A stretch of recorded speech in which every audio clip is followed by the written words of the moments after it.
नमस्कार दोस्तों, आप सभी का स्वागत है। तो चलिए आज बात करेंगे अपना जो 12th क्लास का रिज़ल्ट आया है। राजस्थान माध्यमिक शिक्षा बोर्ड द्वारा जो 12th क्लास का रिज़ल्ट जारी किया गया है, उस रिज़ल्ट का प्रभाव जो है वो कौन कौन सी भर्तियों पर होने वाला है और किस प्रकार होने वाला है। अपने राजस्थान पत्रिका में एक इसके बारे में खबर भी छपी है। चलिए इसको अपन बहुत गहराई से पढ़ लेते हैं कि क्या है इसमें। कि कई पड़ोसी राज्यों में जो है अब भी सीधी भर्ती हो रही है। तो ये प्रदेश में कोई भी सीधी भर्ती जो है वो अगर होती है तो इस साल के विद्यार्थी जो हैं वो सब पर हावी रहेंगे। हावी रहने का मतलब सबसे 19 नहीं बल्कि 21 रहेंगे। ठीक है। तो देखिए साइड इफेक्ट, प्रदेश में अब तक 14 भर्तियां हो चुकी हैं 10वीं 12वीं के अंकों के आधार पर। यदि अब सीधी भर्ती होंगी तो उस भर्ती में जो पुराने विद्यार्थी हैं वो बिल्कुल पिछड़ेंगे, क्योंकि आपको पता है कि ये जो रिजल्ट जारी हुआ है इसमें लगभग स्टूडेंट्स के जो है वो नंबर उम्मीद से बहुत ज़्यादा हैं, ये अपन मान सकते हैं। तो चलिए आगे बात करते हैं। यहाँ पर देखिए अब तक प्रदेश में जो है वो कौन कौन सी भर्तियाँ हुई हैं उसका डिटेल भी यहाँ पर दिया गया है। तो देखिए अपन चर्चा करते हैं इस पर भी। तो अब तक प्रदेश में ये हुई हैं भर्तियाँ। एक तो थर्ड ग्रेड भर्ती हो चुकी है 2005 में, उसमें 12वीं के अंकों का आधार रखा गया था। यहाँ पर एक एलडीसी की भर्ती भी हुई थी, वो 1985 ईस्वी में हुई है। एक प्रयोगशाला सहायक की हो चुकी है, नर्सिंग सेक्टर में भी हो चुकी है। इसके आगे भी है मेरे ख्याल से ना, उसके आगे भी जो है यहाँ पर एक दो भर्तियाँ और हुई थी, उनका विवरण शायद नहीं दिया गया है यहाँ पे।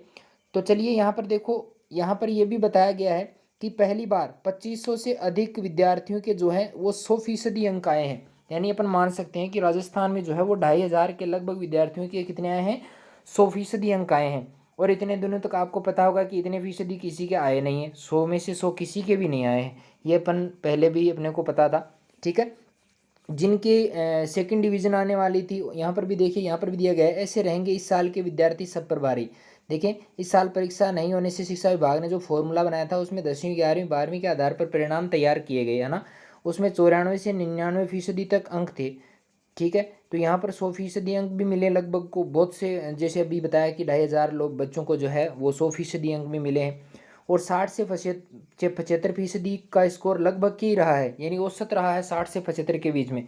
मान के चलिए कि 70% से कम किसी के नहीं आए।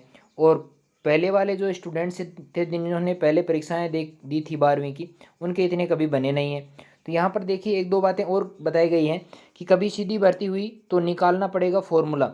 पिछले 25 से 30 सालों में प्रदेश में शिक्षा का ग्राफ तेज़ी से बढ़ भी रहा है और नौकरियों के लिए जो है वो प्रतिस्पर्धा भी बढ़ी है।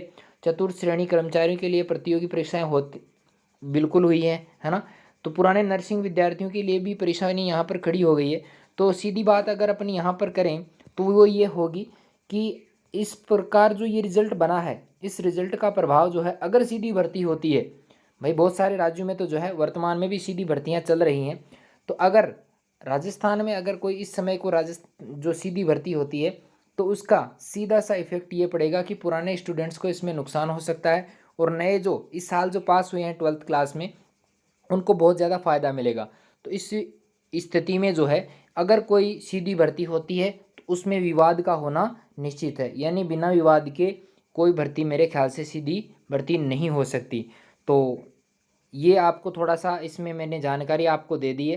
तो इस प्रकार के और भी वीडियोज़ अगर आप देखना चाहते हैं तो आप मेरे यूट्यूब चैनल को सब्सक्राइब करना ना भूलें।